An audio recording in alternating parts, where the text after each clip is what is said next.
up, world? It's your girl, Queen, back with another episode of What I Said. This week, we're diving into the discussion about social media and your mental health. Now, social media can be very helpful for so many different things, especially if you are trying to start a business or trying to promote something that you're doing, whether it be something for the community, whether it be something to try to get you some money, whether it be something to just raise awareness for something. Social media can be very, very good to have to reach so many different people. But not too many people talk about how social media can negatively affect the youth. It really doesn't even matter as far as age, but what I really want to talk about is how it affects you mentally when it comes to social skills and your emotions and how people express themselves. So let's just dive right into it. I didn't use social media before I started this podcast. One of the reasons being, to me, it doesn't have anything to do with being insecure or jealous or anything like that. It just really made me depressed because a lot of people will look at their life and compare it. A lot of people feel like social media is reality when it in actuality it's not reality. It's total opposite. You could think somebody's relationship goes and behind closed doors their life is just in shambles, because who's going to really portray the truth? Who's going to really let the world know the bad that's really going on? The people that actually speak on those things in social media, those are the people who are truly open, honest, no holds barred, don't care about what people think, truly want to get a message across, and truly want to keep it 100, and want to and don't really care to seem perfect. So to me, it really kind of messed with my mental health, and that's one of the reasons why I didn't have one, was because I would look and be like, oh my goodness, I got to get to this status, or I got to reach this level, or I got to be like this one and that one. And not saying that I hate being who I am or what I'm doing, because I'm doing a couple of different things that I'm actually proud of. It's just the fact that I think mentally, whether you want to admit it or not, you kind of compete and you kind of compare when it comes to social media. You see these celebrities, whether it be their bodies, whether it be how much money they're making, whether it be their faces, whether it be their followers, whether it be their likes. You're competing, you're comparing. And my daughter, she continues to ask me for a social media, and I continue to tell her no, because I see what it can do to somebody mentally. I see that it is a known fact that it can boost anxiety, it can boost depression, and it just takes away from social skills. People get bored and they hop right on their phone. And I must admit, I am one of them. Even though I did not have a social media, I still may hop on, let's say, the Shade Room and see what's going on in the world if I get bored. Instead of picking up a book, or, even finding a good TV show is probably better than picking up your phone and looking at social media, or doing a puzzle, because I like doing crossword puzzles. It takes away from a lot of things we used to do as kids, even just sitting outside, just with no electronics. Think of a place you can really go and you don't see somebody on electronics. Even in the library, you're gonna stop. You will see a lot of people on the computer. So social media, to me, it affects the mind, and it does not help with mental health issues, anxiety, depression, um, sometimes just anything that you're going through. It just doesn't help with it. I think it makes it worse. I think bullying on social media is at an all-time high. That's a lot. It's one of the main reasons why I don't want my daughter to really get into social media, because I don't want her to, one, jump to it when she's bored. Two, it's for younger kids. I see that it's like a 10% hike in suicide rates in children, because bullying is so much easier to do. When I was younger, if someone was to get bullied, it could be they're gonna get bullied in school and that's it.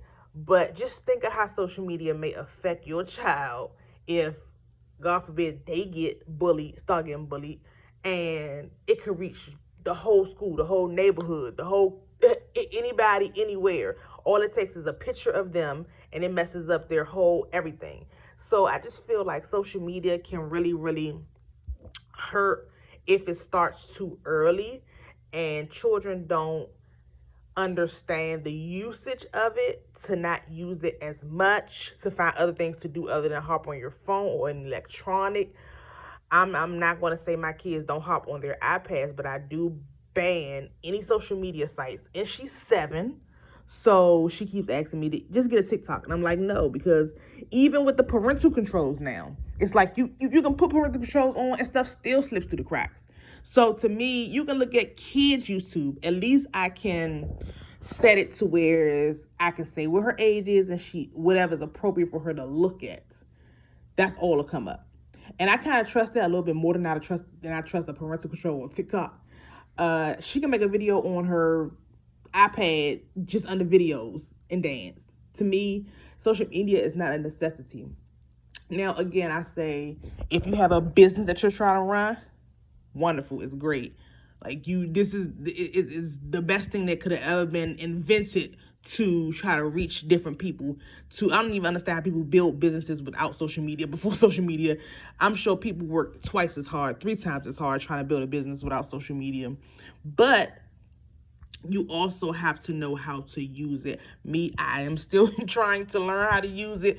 They have so many different features now, reels and stories and posts, and sometimes it gets overwhelming, but I honestly feel like social media was brilliant when it comes to trying to get a message across or build a brand. Now, will I ever feel like I would want my child to have a social media?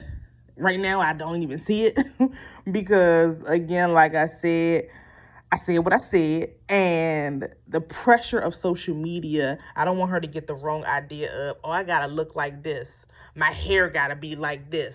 Yes, it starts at home. Don't get me wrong. I'm totally for that saying. Everything starts at home. But where does it finish? They can't stay at home their whole life. They have to see what's out in the world. So I can't really limit forever what she has access to.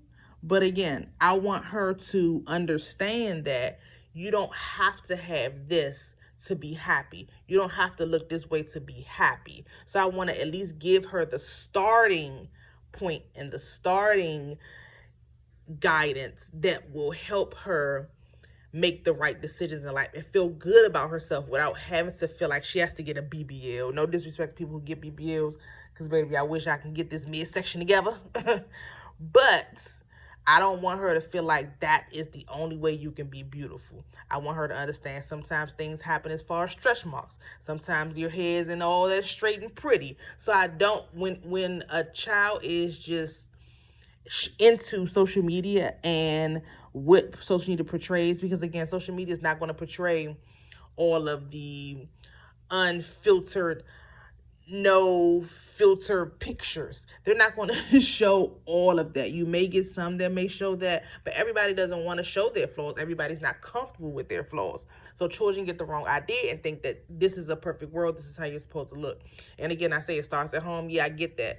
But where does it end? It ends. They have to grow up. They have to go out in the world.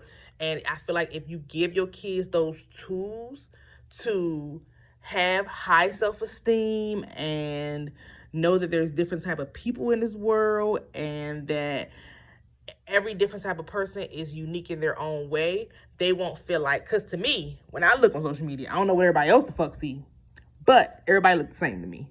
Everybody's shaped the same. Everybody's hair is the same. Now, people are building different businesses, but I'm seeing so many clothing businesses. And shout out to everybody that has their own businesses. Don't get me wrong. I am so proud, especially of the Black community. I see so many Black businesses out there, but it just seems like it's everybody starting to do the same thing. Nobody's unique anymore. And I feel like way back then, I'm not going to say my age, but when I was younger, it was a little bit more, it was different different unique styles out there than it is now.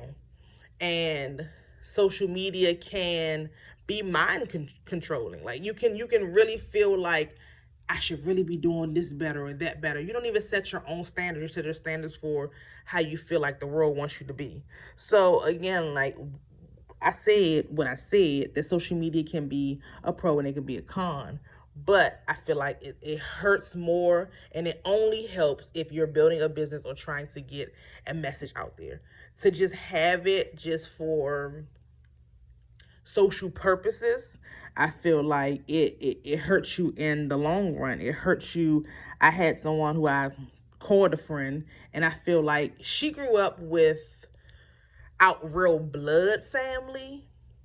So anybody that she became close to on the street, that was her cousin, hey auntie, hey sister. Everybody, if you was to meet her, you would really think she had all this family, and she had really no family. Everybody was met on the street. And don't get me wrong, you can build close bonds and have close family members who are not blood.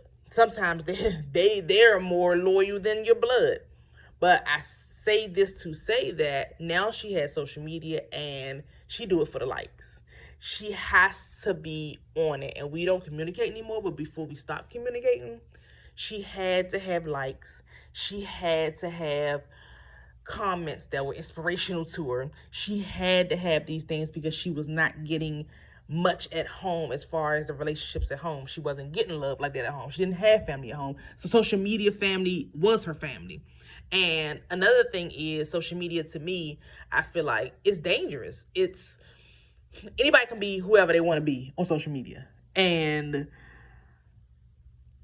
I've seen people who are kind of popular in their city, but they're not celebrities. But you just, I know so much about it. I know their kid's name, their birthday, so much that I probably shouldn't even know as a stranger because they're putting it on social media. So it's kind of dangerous for your child too, because now everybody that's following you know what your kid look like, know what activity they do, cheerleading, football. They know what number is on their jersey. They know when their birthday is, what you're doing for the birthdays. Don't let it be Twitter. They know everything that you're doing every minute. So I feel like it's just to try to keep up with social media, it becomes dangerous. It really becomes dangerous. And it's I was looking at some statistics and was saying that it kind of increases anxiety, it increases depression because again, you try to live up to these standards and then you get bored and you have to pick up your phone. You have to see what's going on in the world. You have to see what this one said, that one said. You have all these notifications and you have to see what so and so posted. So it doesn't really help like picking up a hobby would help. I like, don't get me wrong, the filters are cute, but it can be misleading, catfishing. So I honestly don't see myself now. I did in the past have social media, but I just feel like, especially with Twitter, I don't like people keeping up with my life. Like I like to have conversations and give my opinions, of course, obviously with this podcast, but I don't like people to know, okay, I'm going to the store, got me an orange juice in line. To me, it's just Twitter definitely gets into your business. Instagram definitely is misleading. So it's only good to me for businesses and getting the word out and spreading positive things. But if any for anybody that's not doing anything with it, it can really be not beneficial at all. And that's just my opinion. And I said what I said. So I want y'all to comment. Let me know how you feel. Let me know. Give me some stories about how you feel like social media helped you, hurt you, helps you every day, hurts you in different ways. Just let me know what you feel about social media. If you're having mental issues and it actually made it worse. If you know somebody who's went through mental issues and they actually went through stuff on social media that caused them to get better or get worse. So just comment. You can message if you want to be private. Also comment some different topics that you want to listen to on What I Said podcast. I really want to see what everybody wants to talk about and give their opinions on. So the last part of the show, we want to do the reality check. And this week reality check is Real Housewives of Atlanta. Let me just say, this week's show to me was funny. It was funny. Let's. I used to think that Kandi was being two faced, and again, I love her so much, but I think she know how to get the bag. She definitely know how to get the bag. She's a bag getter. So I don't even feel like she plays both sides really. I don't even think these girls hang out when cameras are not rolling. But to me, they're just too old to be playing high school games. And he said, she said, and they said this about this. But of course, they get in the bag. I definitely feel where Kenya was coming from, but I don't think it was the right time to bring up the nephews. I feel like Marlo, she feels bad for putting them out, but she just doesn't right now. Mothers don't even, a lot of mothers don't even know how to be mothers, really. So for her to just jump in and to be a mother, I feel like it was too much. Shoot, I still have mental breakdowns when it comes to being a mother, and I have 3 children. So she just took on 2 boys, and I feel like I don't know if she understands what's coming to her, and I feel like she gonna need more breaks. But I do honestly feel like she should have kept her nephews out of off the camera. That's first thing, and really just try to ease into it. Maybe she got a weekend and her other sister got a weekend and ease into it. I mean, if it was easy for her to just drop them off and say I can't do it for 30 days, she should have been able to kind of like, you know, ease into it a little bit. Now, Drew, again, I think I said this like last week or 2 weeks ago. She's like the little sister that just comes along. Like, what do you come along for? Like, everybody makes a fool of you. It'd be like, you know, when somebody try to say a joke and it's wah wah wah, like that's everything she does. Like, but she cracks herself up. So I guess you crack yourself up, hey.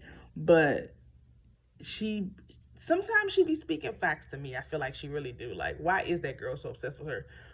But then again, I think, is it really just for TV ratings? Like, you gotta just question everything that happens on these reality shows. But yeah, Drew to me is just like a real beautiful. She seems smart. She seemed like she could be cool if she was in her own, if she was in her own home, or if y'all went out and you had fun. Like, she seemed like she would be fun. But when the cameras are rolling, she's just that little sister that just needs to just be quiet. She just begs for attention and she's just doesn't get it. So I wish somebody just I wish they stopped editing her, making her look like that. But then again, who knows if it's really editing. Sheree looks good for her age, don't get me wrong. Hopefully she's done with Tyrone. But I wish She by Sheree comes out. It's years. Hello. Like, I understand businesses, they run very slowly, but you have some little connects there. You know some people. So I don't know why She by Sheree is taking that long. But I'm sure when it debuts, it's gonna be so bomb. I just really feel like she was just so into everything else and so many different things that she wasn't focused. And I like Monyetta. She seems cool. She seems great. I do think that Kandi's and Qatar's kids are spoiled, especially Kandi's daughter.